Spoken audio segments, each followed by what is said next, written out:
Bismillahirrahmanirrahim. Assalamu alaikum. Today is the 5th of June, 2021. It's a Saturday.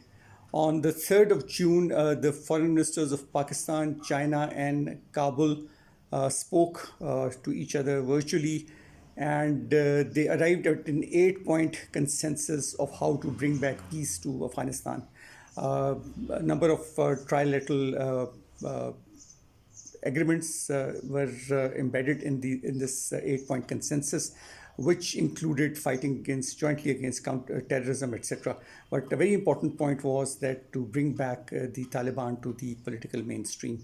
So this is a very important development in this area, which shows that Pakistan, Afghanistan, and China are actually very much engaged in the post-conflict rehabilitation of Afghanistan. Meanwhile, as the end game approaches, the Biden administration has announced that 44% of its troops have withdrawn from Afghanistan. It is expected that the entire uh, troop presence in Afghanistan would be withdrawn by the 4th of July. This is also being said. Earlier, the Biden administration has announced that they would be leaving Afghanistan completely by the 11th of September. By completely, they mean that they would be going into bases in the neighborhood of Afghanistan. Pakistan has denied that it would be giving any bases to Afghanistan. So the Americans might go into Central Asia or into build up on their already existing military outposts in the Gulf region. They have sizable presence in Qatar, Bahrain, Oman, and other places in the Gulf. So the Americans are leaving. The Afghans who had collaborated with the foreign troops are in a quandary. The British are trying to relocate a number of translators, interpreters, etc., or other workers who had helped them while they had occupied. They were there in Afghanistan as an occupational force.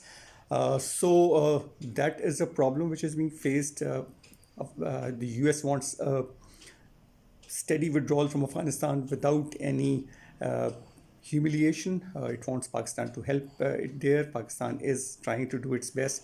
It's keeping its air corridors and ground lines of communication open for the withdrawing forces. Pakistan does not want to give any bases. It does not want to become involved into another difference of opinion with the future rulers in Afghanistan. But Pakistan would like to collaborate with the US in any positive manner, which is in the best interest of the two nations. Meanwhile, the Taliban have rejected a Security Council report in which it has been said that Taliban are still working in tandem with Al Qaeda, and which has castigated them for their misogynist policies. They said that this report is based on false information. So a number of things are happening in the region. People are also leaving their homes and houses, home and hearth, in troubled areas because violence. Levels of violence hasn't decreased. They have been killings recently also. So let's hope for the best. Uh, I'll keep informing you about whatever is taking place in the region, and with the hope that there is peace in Afghanistan, there's peace in Pakistan, there's peace all over in the region and internationally also. Thank you very much for listening to me, and I will be open to your comments. Thank you.